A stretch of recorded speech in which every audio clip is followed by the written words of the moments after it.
Hi, everyone, and welcome to Hey Chip Lane, I Want to Be an Actor Too. Thank you for tuning in to episode 6. What a great day it is here in Savannah, downtown Savannah, in the studio here. Today's guest is a very special guest, too. Her name is Kimiko Gelman, and I wanted to bring her on and talk about her acting career because she got started rather early. She got started in her teens. Her first big break was on a TV show back in the mid-'80s called Rags to Riches. But since then, she's been very prolific, but she's also had a great film career. I'd love for you to listen to her story about transitioning from being a teen actor to being a working actor as an adult. So tune in, and thank you very much for joining us. So welcome, Kimiko. And this is Kimiko Gelman. She's a friend of mine from Los Angeles and now lives in Savannah, Georgia. Working actress, very prolific. How did you get into acting, Kimiko? Well, first of all, hi, Chip, and thank you for having me. It's an honor. You're welcome. I started young. I've always known I wanted to act, even though nobody in my family, none of my friends were actors. And I went to a performing arts school where you auditioned in the 80s. For 11th and 12th grade, half the day I would be, at this school. We took like a short bus there. Sure. And then the other half I'd be at my school on Long Island. And I had seen the movie Fame, which was about a performing arts school. So it was like a dream come true to just even be in that school. And the fact that I could do that instead of studying, science, as much. And I took my English and history. And thereby I ended up doing better in both schools than I would have and got a really high GPA because I was so happy at my regular school because I could escape and then go to this performing arts school. And some of those friends are still my friends today. And the teachers were professional actors living and working in New York. So I got real world advice and training. I'd heard a little bit about the method, but this woman had studied at the Actors Studio and was a professor at Brooklyn College. And my main teacher was on West Side Story, one of my favorite musical movies of all time. He was in The Gang, the Gang. So, he told stories about going to Broadway. So it was like a dream come true, this little girl from Long Island, who had just moved back from Ohio. That's how I started. So this is like your high school years. Yes. And then literally they were doing a show called Fame based on the movie. Right. And the casting directors came out to look for us. And I remember I didn't get cast. Nia People got cast, but my girlfriend got cast and another person got cast. And so I think as soon as I left high school, literally I was going to Hunter College just because it was in New York City. I was living in Long Island. And where was I? In those days you didn't need an agent. I would just crash equity auditions, which were the professional theater auditions. Really? And you could just crash until they had auditioned all the equity actors, and then they would give a chance to the non-equity actors. And I was just so thrilled to be at a professional audition in Manhattan while I was waiting tables. And and to see a face like mine, there weren't a lot of faces like mine. I'm half Japanese, and so there weren't half Asians. There weren't many Asians working on Broadway or acting that I saw on TV. And one day this woman came in, and she still talks about this right now. She's the head of voice department at USC, Natsuko Ohama. She was auditioning for something, and I told her I'd been waiting like 4 or 5 hours there. And she had an appointment for this professional show. And she was working at a theater called, it's well-known Asian American theater in New York. I'm blanking right. Pan Asian Rep. She was teaching there too, and she told me who her agent was, and I just went over to them because I figured if they had her, maybe they'd be willing to see me. Wow. And they sent me on an audition for a soap opera, and I got the part. Wow. So literally, it was just like overwhelming enthusiasm is what I had. What soap opera was that? I'm just curious. What'd you say? What soap was that? I'm just curious. Okay, this is how old I am. Because I know that you were on Bold and the Beautiful. It was not Bold and Beautiful. It was called Loving, and it was in the same building as the soap opera called Ryan's Hope. Right. And All My Children, which is still running today somewhere. It's at ABC. Yeah. And I was living on 43rd and 9th, and I'd walk up to work, and I played this character named Treasure. And that was my first professional job. It was after and SAG were definitely dead. Right. So that was my first professional. I was really, actually, I'm lied. It was my second audition. My first audition was for the head of casting at ABC. and she loved me, but so she must have called me in for that second audition. That's what happened. I didn't get that part. Tia Carrera, this actress, got that part. I remember. Tia Carrera. And but yeah. So Yeah. I just ended up. What'd you say? No, I just said, I'm repeating what you said. Sorry. Yeah, Tia Carrera. She works in what now? I forget who she was. She's super gorgeous. Oh yeah, she was on Wayne's World. Yeah. Yeah. So, I was not super gorgeous. I was kind of a little bit chubby and, kind of just sweet, and sweet looking, like big cheeks and really, so you'd have to look perfect or anything. I don't think, and I feel like that's less true and true. But in those days, they did like models and they threw me in, for soap operas. But in competition with everybody. But that would relax me because I'd be like, well, I'm not going to be a model. I can just do what I do, Right. And I wasn't nervous at all. I was just super excited. And I ended up getting that role. And that was my first professional role. And I also ended up, I took an acting class. I would take the train and take the acting class at the studio called HB Studios.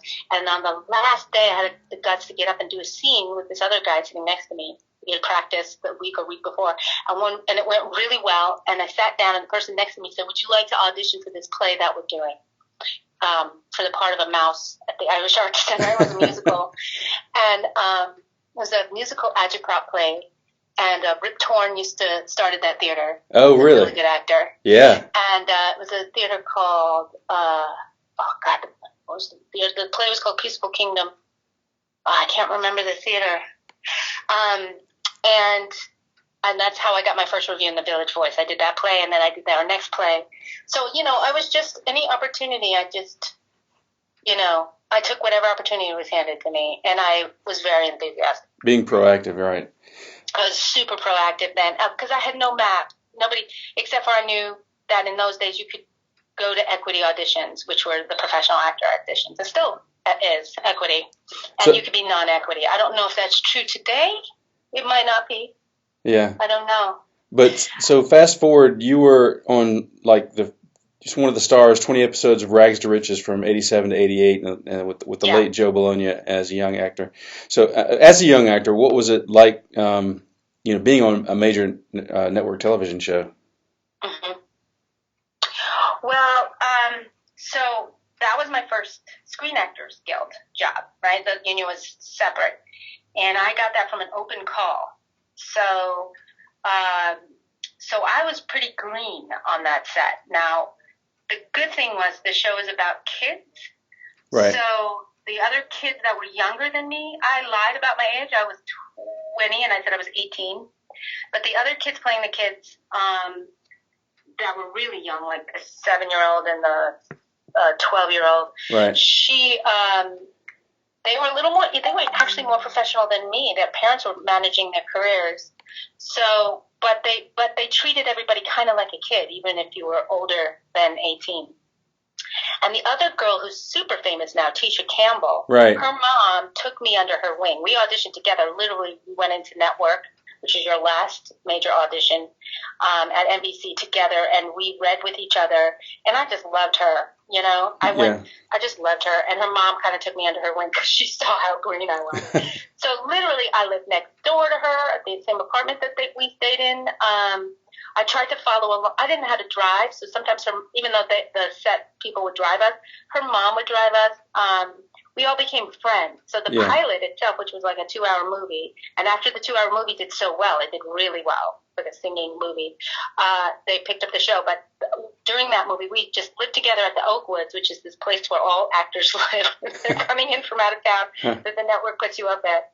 And it's really nice now. I just did another film there at the Oakwoods, and it's much nicer than we stayed there. But anyway, we all stayed there together. We became a big family. Literally, I just loved everybody, and we all loved each other. And I was getting to sing and dance and act with Joe Bologna, who I seriously respected, and Tisha, who already at the time she was flying back to London during the summer to do this movie called Little Shop of Horrors. Really? So she was working. I mean, that girl was so pro, it wasn't even funny. Huh. In London, And then she did a Spike Lee film after that. I mean, she was just being around her made me better. I was telling that to my son. I said, it's so good to be around people who are more experienced and better than you, because you just learn faster because your bar is set high. Right. So that was the truth for me. Even though they kind of treated me like a kid, I didn't know how to drive. I was living in LA. I'd never ever had a professional job like this before. I didn't even understand what it even meant. All I knew is that I got to sing. Whenever I wasn't hanging out on the set, I was practicing a dance number or recording in a studio, and all of that I was learning for the first time. I never recorded in a recording studio before, and Tisha was already professional level singer. She knew the ins and outs of that. I didn't know how to harmonize like the way she did. We were kind of like a 60s girl group a lot of times, our singing. So I learned how to belt from her. I mean, God, I just loved her and her mom and all the girls on the show. We just really loved each other. What was the auditioning process like to land a job like that? Okay, so that is pretty much the same, although I think it's even worse now. I've heard worse? Yeah, that you go through even more of a screening process. So for me, my boyfriend, who I was living when I was 20, living with at the time on 43rd and 9th Avenue, told me about an audition he saw in Backstage, which is, I think it's online now. And I love Thursday because that's when Backstage came out. And he said it's an open call at a hotel.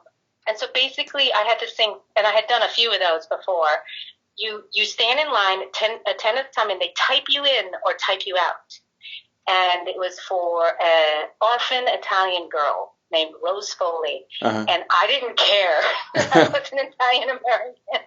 I went in for an open call for Brighton Beach Memoirs about a Jewish family in Brooklyn. Like, I didn't care, right? I was like, I'll change your mind.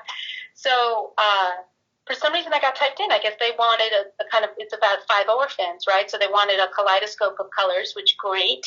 Right. And the president of NBC just had this idea in his head. And he wanted, Brandon Tartikoff was his name. Yeah. But anyway, I found that out later, but I got typed in, and then they said, will you sing? And then if you got typed in, you got to wait, and then you got to sing 16 bars of a song, any song you wanted to, a cappella. Oh. And I remember I chose Why Do Fools Fall in Love? You know, those 2 years at Cultural Arts Center, there you go. Performing Arts, served me well. Right. I did 16 bars. And I did it, maybe not so skilled, but very overly enthusiastic, which was definitely my hallmark at 20. And I looked so young too at 20. Sure. And then they said, that's great. We're gonna, literally, it was like partition of thousands of people, like these open calls they have now. And they said, we're gonna give you a script. We want you to come back, and read this on Thursday. Or it was it was on a Tuesday. Wow. So that was like a weekend, Saturday or something, or Sunday. And this Tuesday, so I was at my temp job, and I was looking at that script, and I went down to this office, and I put it on tape. And my boyfriend, the professional actor, I met him at one of those plays I did at, the agitprop plays at Rip Torn Theater. Uh-huh. So, he helped me with the audition, which thank goodness, because I didn't have a lot of film and TV experience, like none except for that soap opera. And so, so I went down on Tuesday, I put myself on tape, and by Thursday they said, can you fly out to LA to audition for the network, NBC? Wow. You have a network audition. I didn't even have an agent, really. I was temping with that agent, right? So I flew out. I had never been on a plane before. It's amazing. I didn't have a bank account. I was living on my cash tips. Wow. You could get away with that kind of thing in the 80s, I think. Not so much now.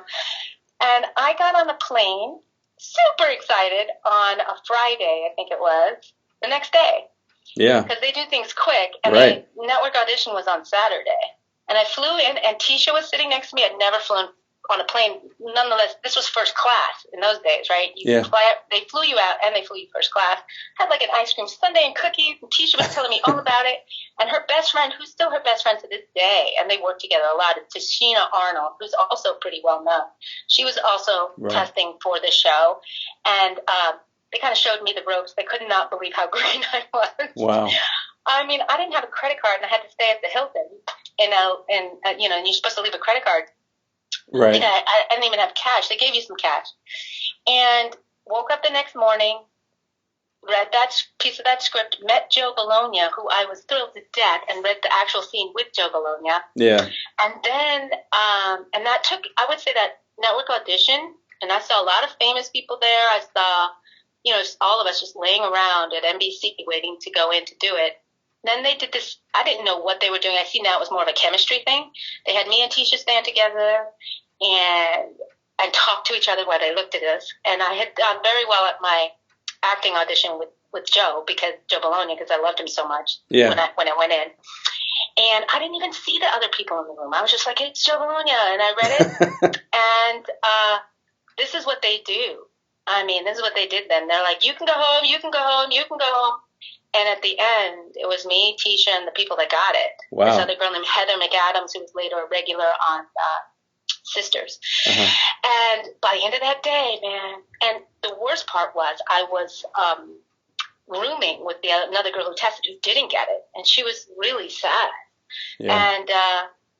And I called up the guy I was temping with, the agency I temped was my temporary agent, and I said, look, I got this television series. Will you represent me?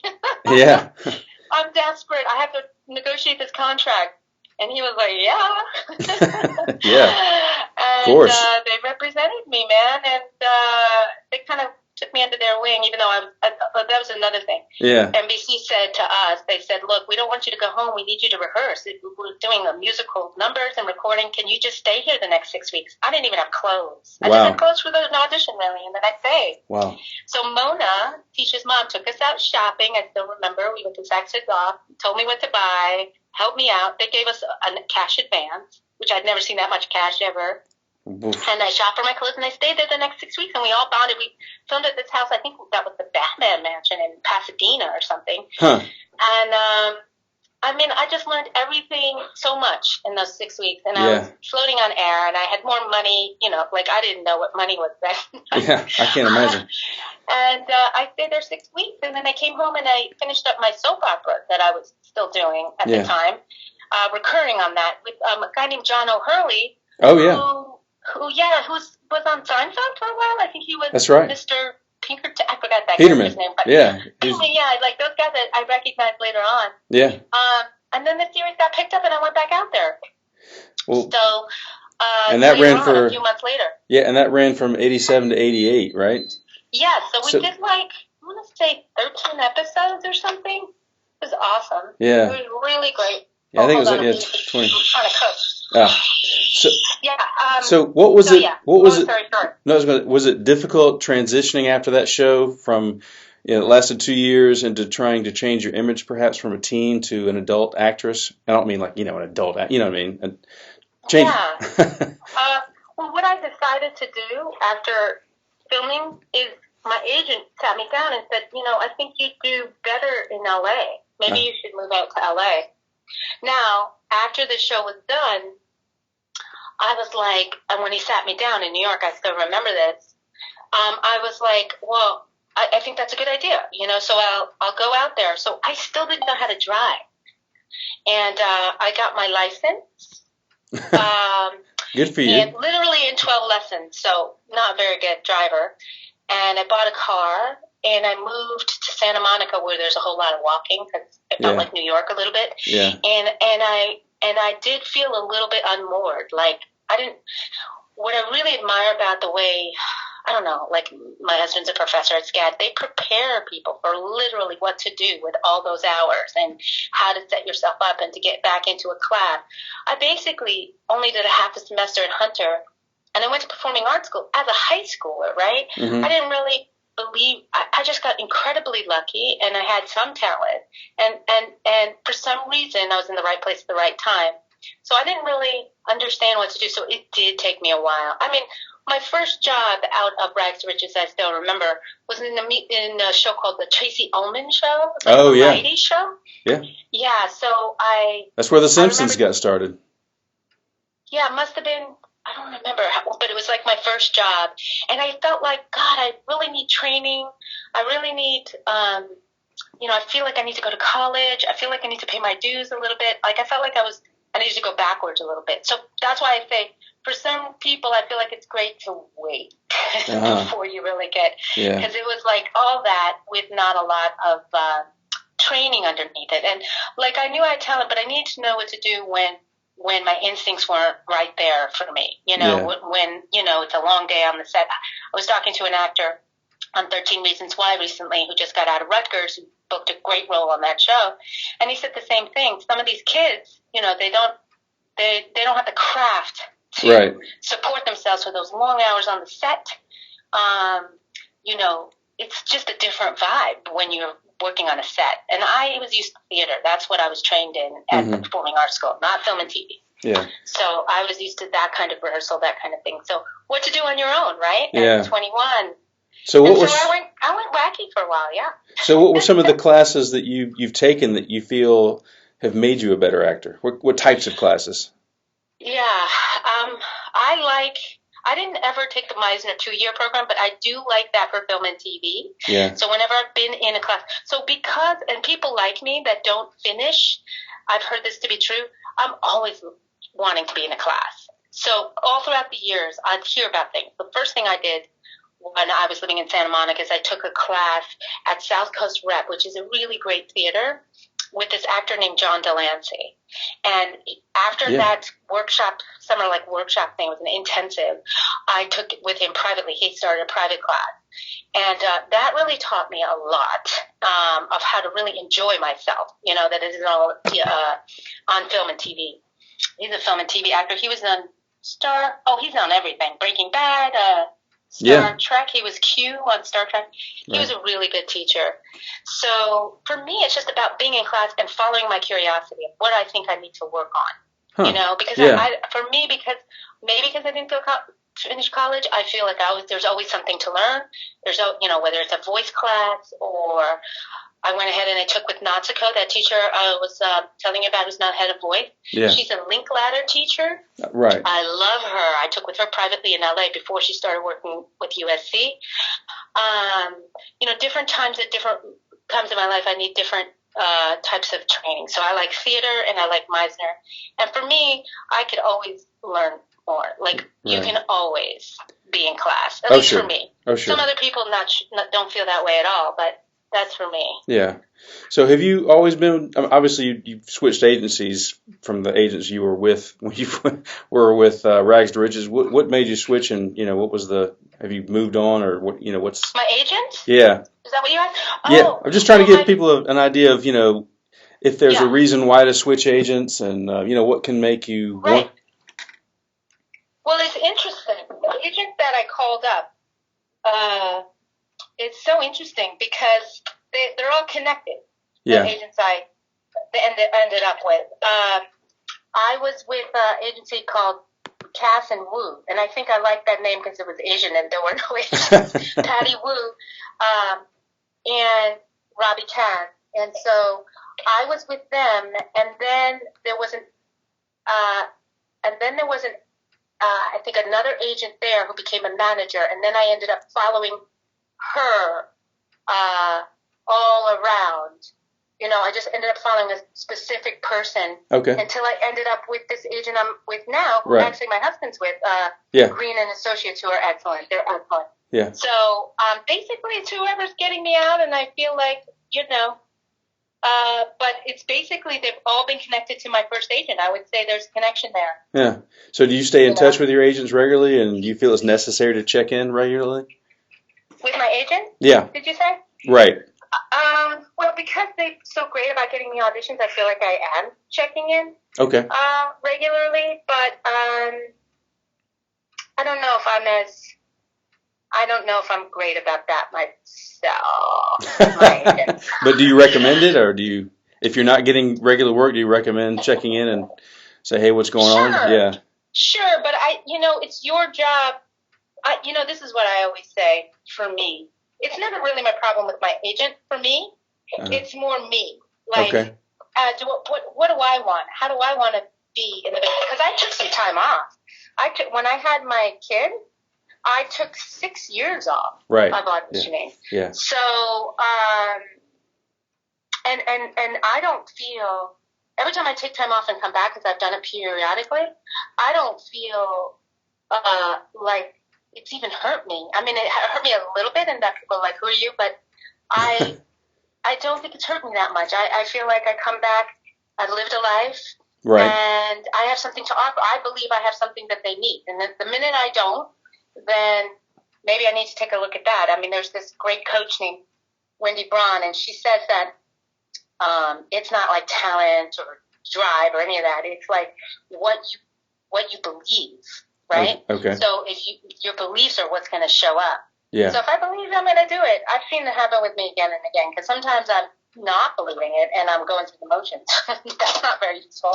So is that what's? I mean, because you've had when I really need to take time off, and maybe some people don't need that. But I know myself, and I know I do. So is that what's kept you motivated? Because you've had a prolific career. I mean, dating back to the '80s. So I think I when I don't really want to do it, I won't. I remember my agent called me once and says, "Kimiko, do you want to go on auditions? Okay, if you say no." Because I was not like at all. I think I needed some time off. I was kind of overwhelmed with being a mom, and I wanted to be at home. And right. For me, I didn't have the wherewithal to do it all that I felt like I needed. The good thing with me with acting is that when I'm doing something, I'm very passionate. You know that about me, right? Yep. I'm very passionate. So yes, you are. If I can't like not be that, then it doesn't feel good, and so I can't split myself up too much. Although as I've gotten older, I certainly want balance. You know, I'd love to be a person who can just every once in a while, right. find balance in it. And there are people. I see that with Julianne Moore. People on set, I look at them and they've done balance. Yeah. So it's so individual on what's right for you. There's no one way. Sure. So on how to do that. I feel. Just a few more questions. What piece of advice would you give someone just starting out in the business? Okay, just starting out.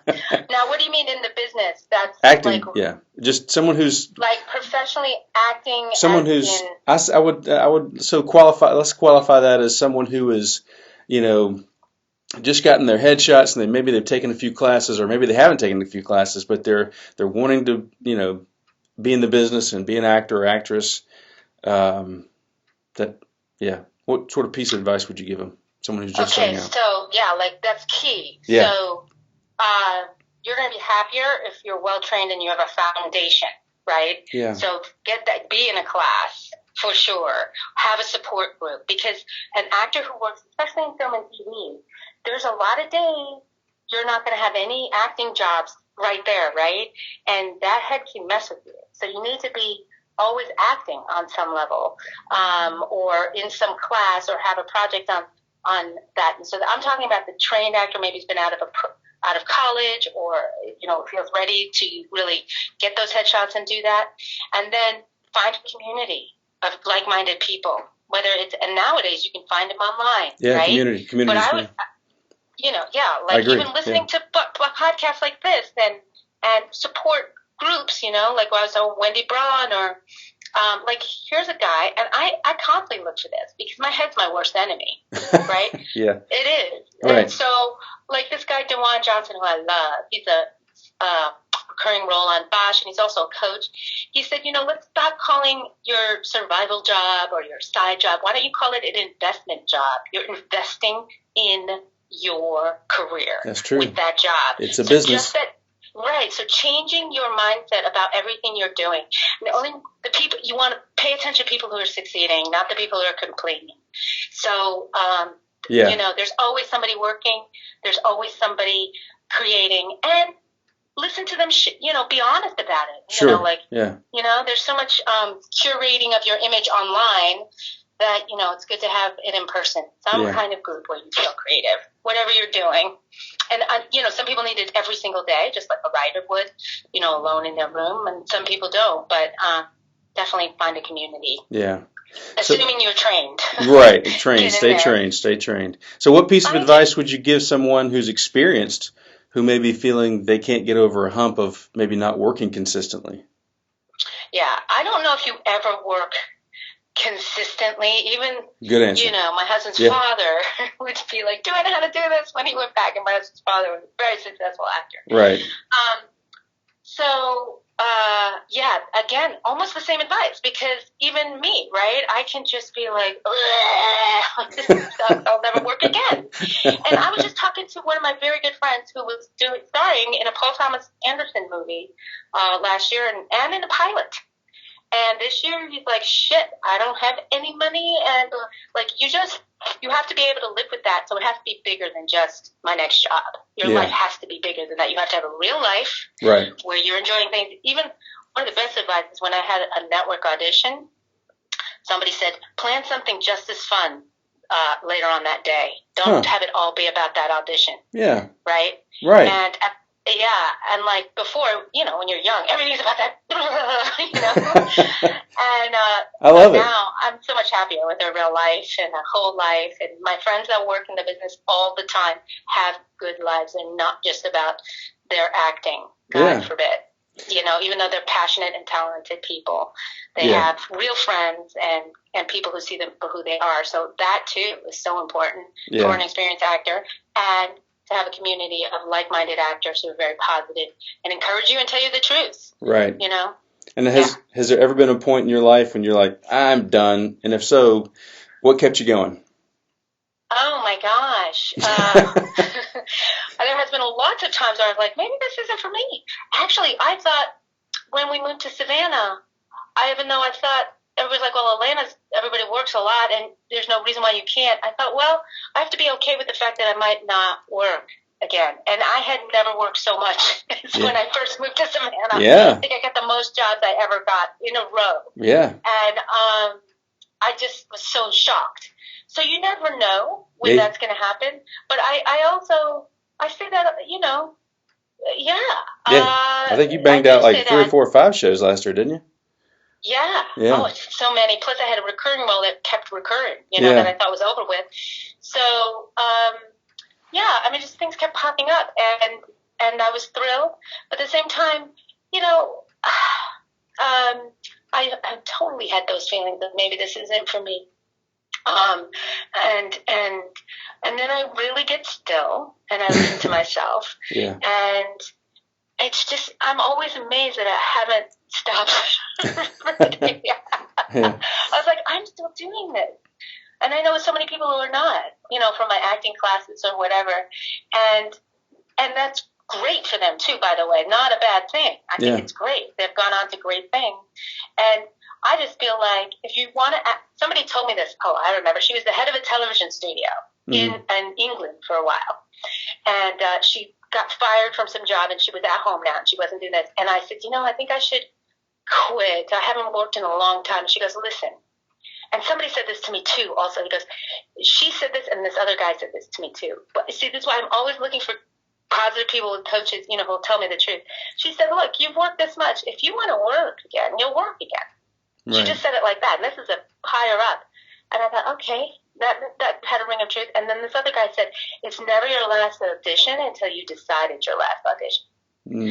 And so many people act like, I've got to get it now, and it's only going to happen now, and I'm too old, or I'm too this, or too that. That's never the truth. Again, it's your beliefs, right? Right. So that really helped me too, that guy. His name is Bill Colias. He's a wonderful commercial coach. Again, I'm always looking for, something. I love new ideas and collaboration. Yeah. And this guy's great. He does an online commercial. I love the way he coaches for commercials.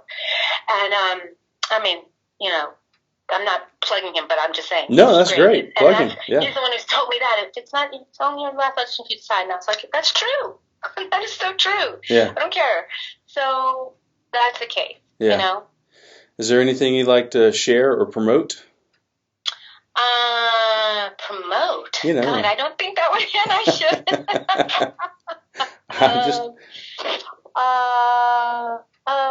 Well, I was really proud of coming to Savannah and being in a play and helping start a theater company here called Unvarnished.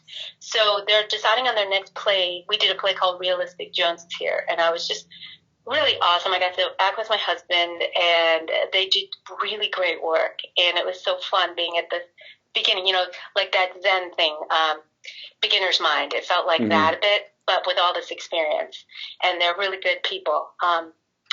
So, yeah, I'm promoting them next time you see that in Savannah. If this podcast goes back to Savannah. That's great. Unvarnished theater. Unvarnished. And it's just like how it sounds. It's unvarnished. And it's a little edgy. It's not your, more of the edgy fare in Savannah, which, in me, doesn't have a theater company like that. Yeah. It'll be small and mighty and very smart. Yeah. So I can't wait for the next production they're doing, but keep your ear open for that. I don't know if I'll be in it, but all my friends will. So Well, good. I'll be in the future production. The last one was so much fun. Well, Kimiko, it's been an honor and very fun and very entertaining, and also very. We've learned a lot from you today, and I really appreciate you. Really appreciate you coming on and sharing everything with our audience. Oh, thanks, Chip. It's always so great talking to you. Anyway, spending time with you. You've been so great with us. All right. Bye. Thanks for having me. You're welcome. I'd like to thank Kimiko Gelman once again for joining me today on our podcast. What a lot of information. What a wonderful guest. I really appreciate her time, and I know you do too. Please go look her up on IMDb. That's Kimiko. Gelman, Gelman. The show notes will be in the bottom there in the description. Please like by just clicking the like button. And you can find me on firstcityfilms.com. And please watch and rate our first feature film, Untouched, online at Amazon.com, iTunes.com, on Tubi.com, on Vudu.com, and many other services. And I want to thank everybody for joining us today. Have a wonderful day.